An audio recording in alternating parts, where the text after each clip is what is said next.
ॐ भूर्भुवः स्वः तत्सवितुर्वरेण्यं भर्गो देवस्य धीमहि धियो यो नः प्रचोदयात्। Om Shanti Shanti Shanti. Namaskar, my dear friends. This is another video on the series of stories from Upanishads. The topic of this story is Devas and demons seeking the self. This is a very famous story. Devas and demons,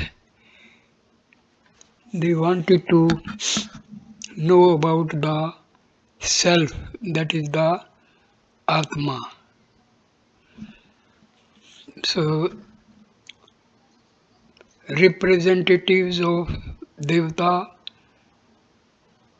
Indra, and representatives of demons, Virochana, went to Bhagwan Prajapati for seeking the self. At last Indra succeeded, but Virochana, out of his self-imposed egoity, did not succeed. So I start this video.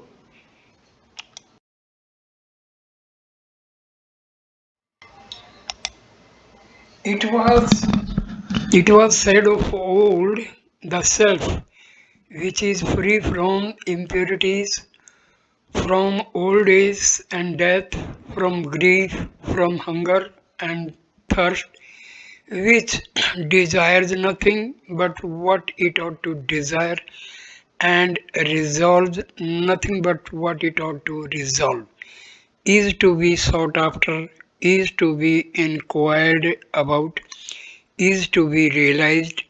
He who learns about the self and realizes it obtains all the words and all desires. This is from Chandogya Upanishad. This is the very heart of truth. The self must be known, otherwise all is lost. Sri Ramakrishna said it quite directly. The purpose of human life is knowing God. So, those who do not strive to know God are wasting their life. Gods and demons. The gods, Devas, and demons, asuras, both heard of this truth, and they thought to themselves, let us seek after and realize this self, so that we may obtain all the worlds and all desires. Thereupon Indra from the gods and Virochana from the demons went to Prajapati, the renowned teacher. This is from Chandogya Upanishad 8.7.2, the 16th chapter of the Bhagavad. Bhagavad is devoted to the idea that human beings are divided into two types: divine, Devic, demonic, asuras. It should be carefully studied by those who seek higher consciousness, for it is bedrock truth.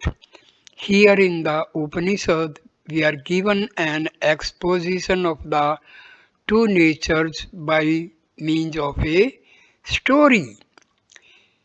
It may seem that the gods and demons had a common goal to obtain all the worlds and all desires, but that is not so. It was certainly the aim of the demons, But the gods desired the realization of the self, although they certainly knew that all the worlds and all desires come to ignore of the self as a kind of side effect. As Jesus later said in Israel, seek ye first the kingdom of God and his righteousness, and and all these things shall be added unto you. Matthew 6:33. The difference in the reactions of gods and demons can be seen today quite glaringly. Multitudes of demons throughout the world are spouting that we are all God and everything is God, but with a complete misunderstanding of such statements. For being entrenched in the ego and material consciousness, they have no idea of the real nature of we and everything. In the same way, they have no comprehension of what the divine unity expounded in Advaita non-duality really means, interpreting it according to their own ignorance and limitations, reducing it to a string of childish glitches. Demons have a marked facility for trivializing anything, and degradation is their particular skill. Approaching Prajapati. Indra, the king of the gods, and Virochana, king of the demons, both went to Burma to Prajapati, the creator. For 32 years they lived with him as pupils. Then Prajapati asked them why they had both lived with him so long. We have heard, they replied, that one who realizes the self obtains all the worlds and all desires. We have lived here because we want to learn of this self. This is from Chandogya Upanishad 8.7.3. This verse has a lesson not very obvious, yet nonetheless important for us. The two seekers lived with or near the teacher for many years without asking for what they desired. This is because the teacher should know the disciple and the disciple the guru. When one of my friends, Dr. Mukherjee, met his guru, Sri Swami Purnananda of Assam, he was astonished at his evident greatness and asked to become his disciple.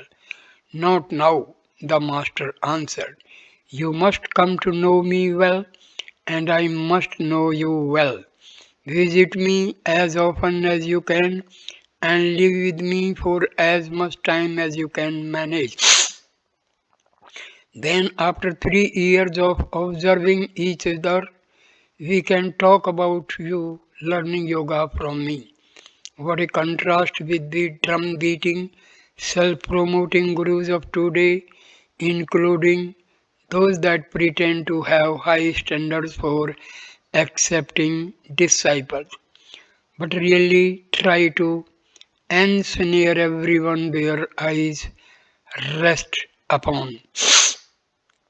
And here we see that Indra and Virochana, after 32 years, had not even brought up the subject of instruction.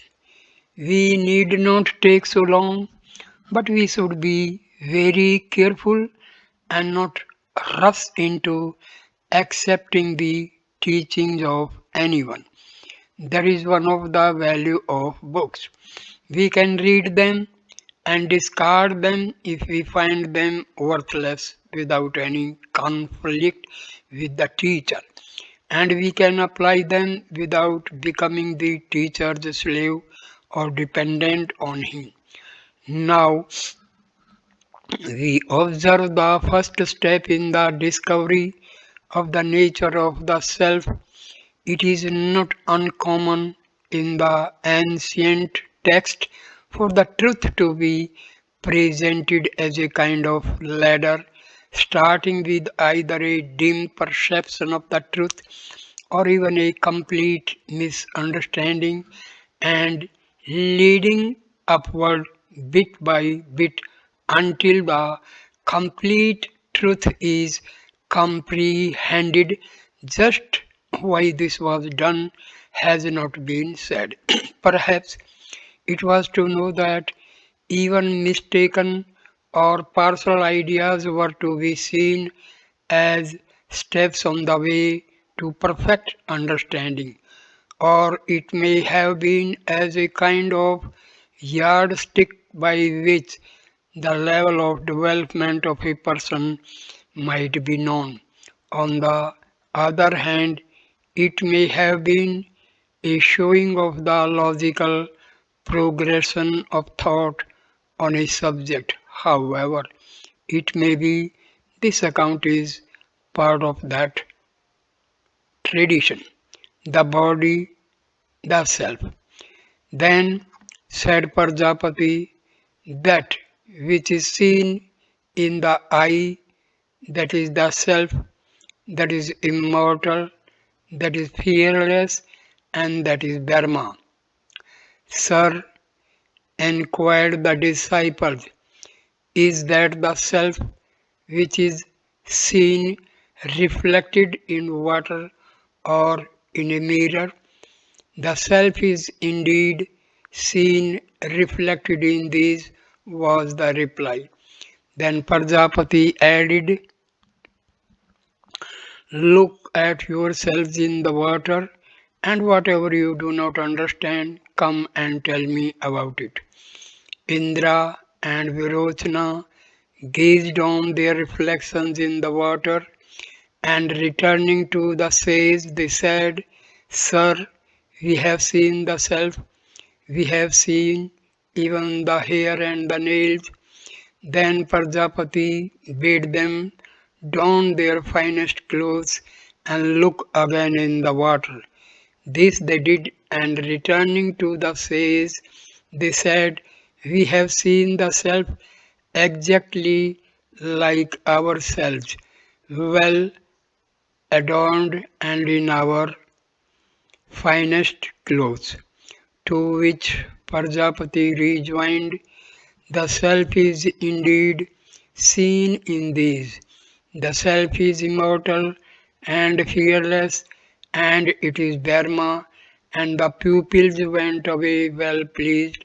This is from Chandogya Upanishad 8.7.4 and 8.8.1 to 3. Dharma asked the two inquirers to have experience for themselves, which they did. Notice that they were the first to put forth the idea that the body, which is seen reflected in the water or in a mirror, was the self. The teacher agreed. Puzzling as it seems, there is a great lesson here. It is better to be mistaken on our own than to have the truth imposed on us. I have known of teachers in India agreeing to very silly ideas or proposals put forth by disciples because they wanted them to learn for themselves the error of their thoughts.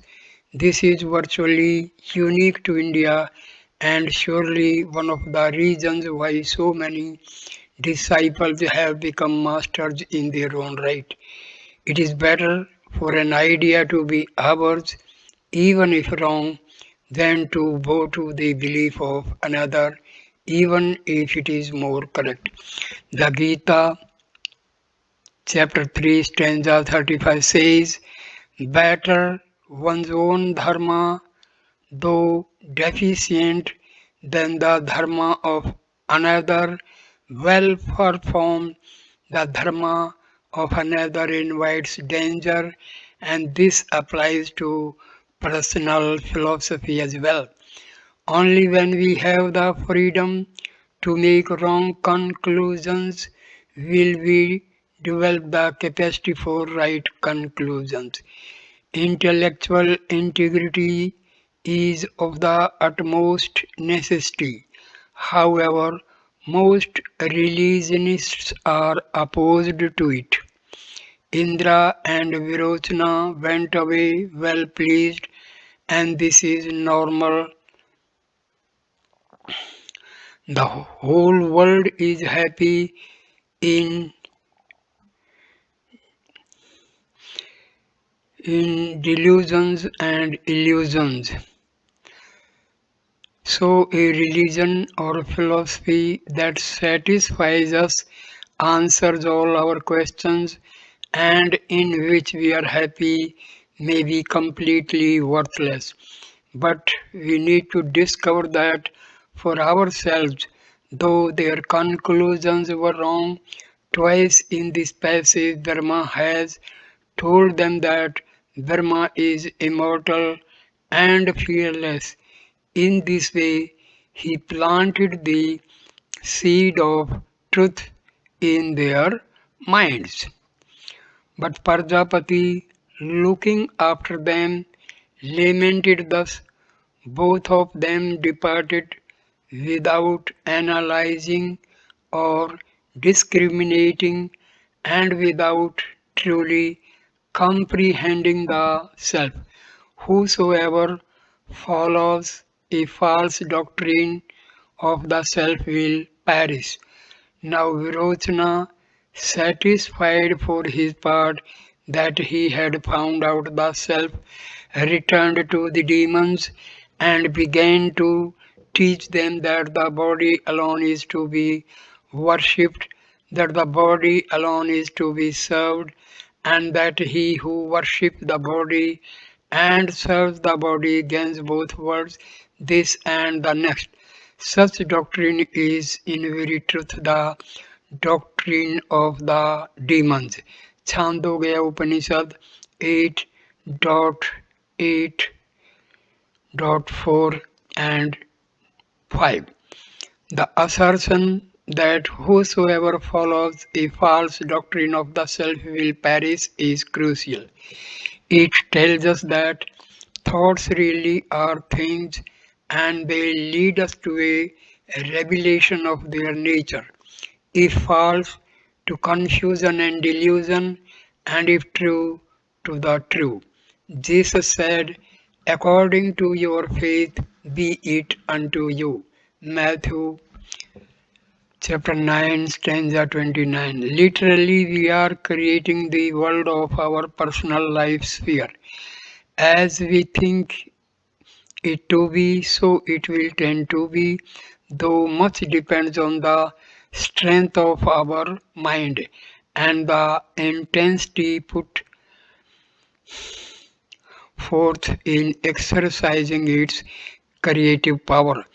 Dharma let them hold a wrong concept of the self because they had to discover the right concept for themselves. This is hard for those who brought up in coercive religion to accept, but it is true. The nursery rhyme is right. Leave them alone and they will come home. But only in the East will this faith in the individual be found. Wherever we find it in the West, it is but a ray of Eastern light, but none the less valuable for that.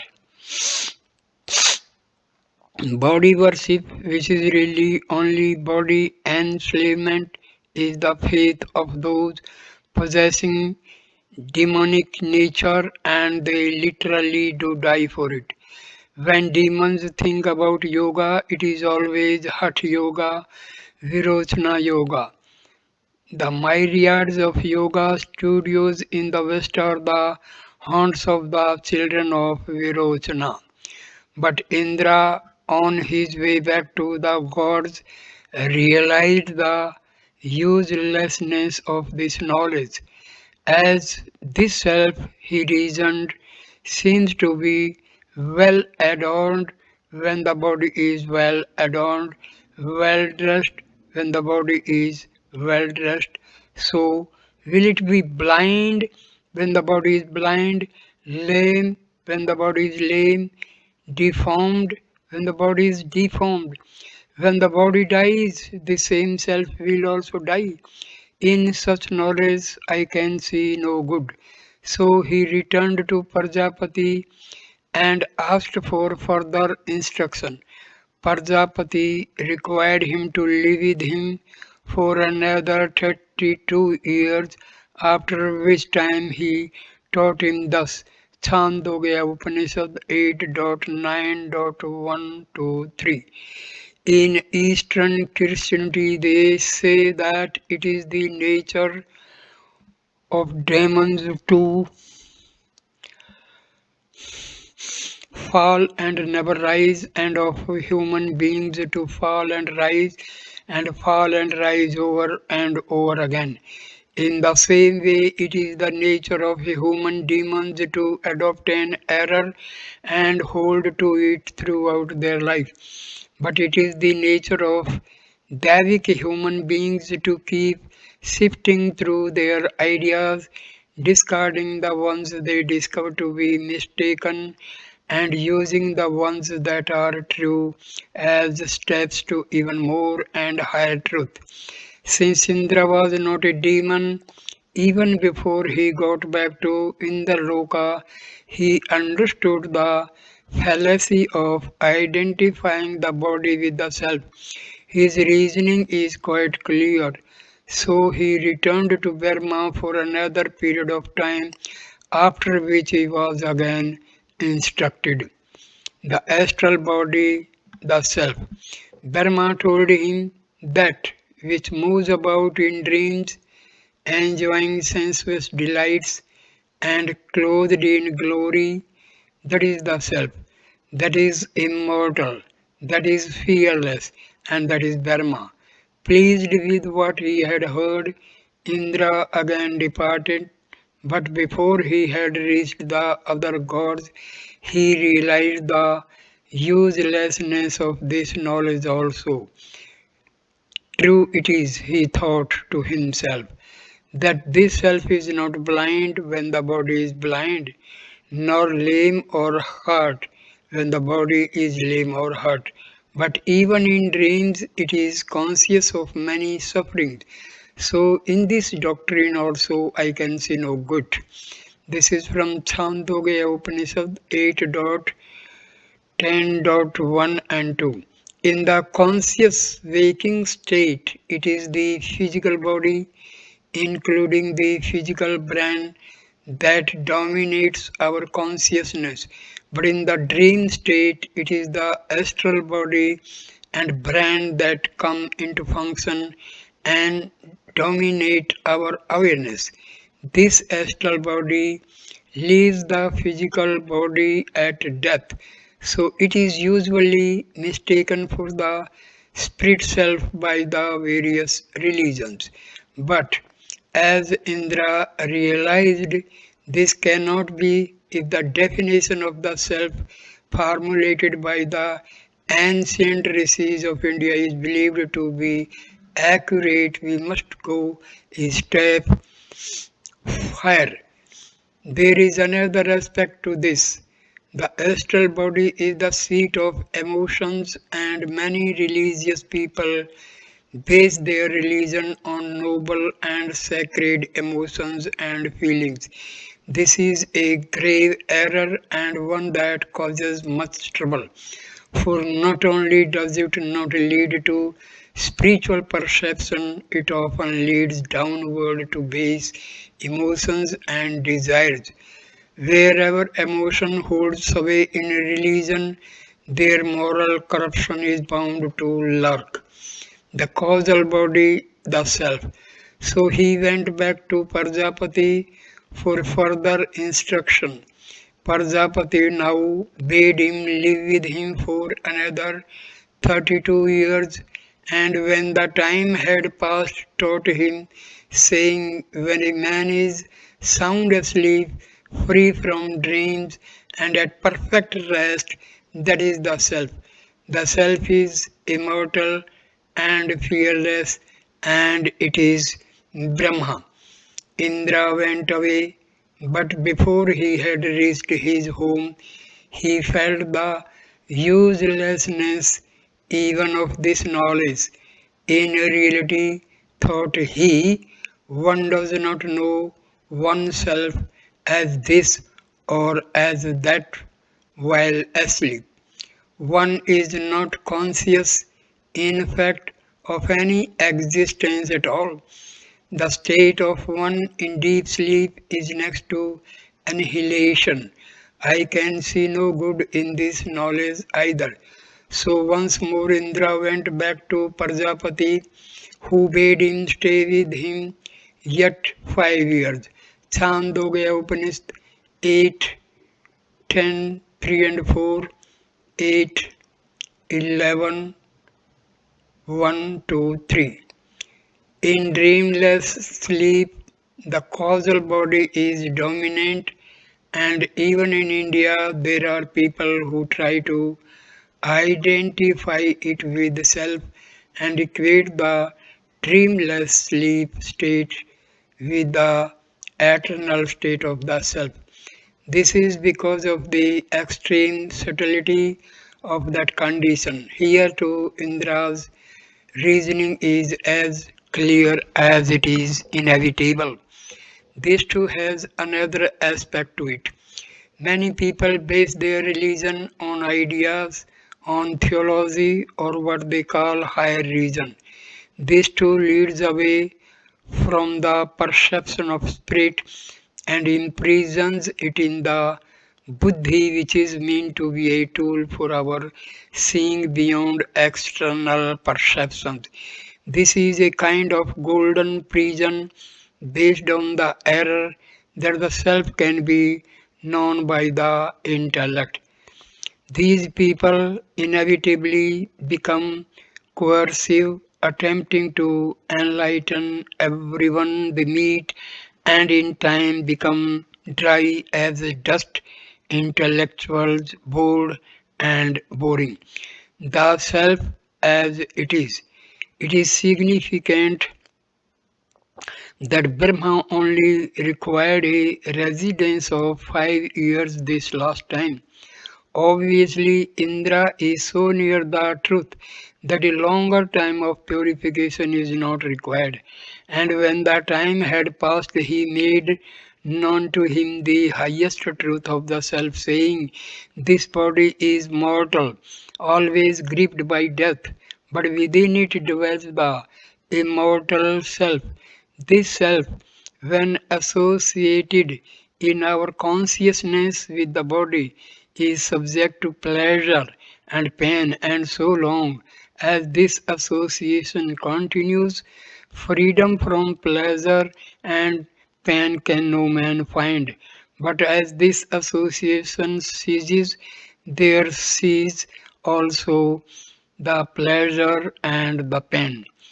Rising above physical consciousness, knowing the self to be distinct from the senses, and the mind knowing it in the true light, one rejoices and is free.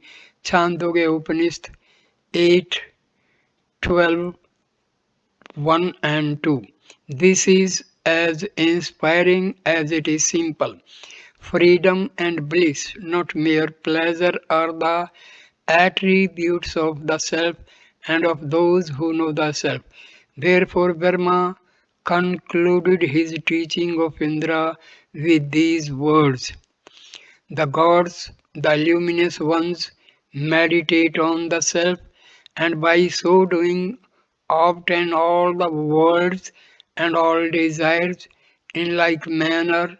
Whosoever among mortals knows the self, meditates upon it, and realizes it, he too obtains all the worlds and all desires. This is from Chandogya Upanishad. So, here ends this video. Please like, comment and share the video and subscribe the channel. Thanks a lot. Namaskar my dear friends.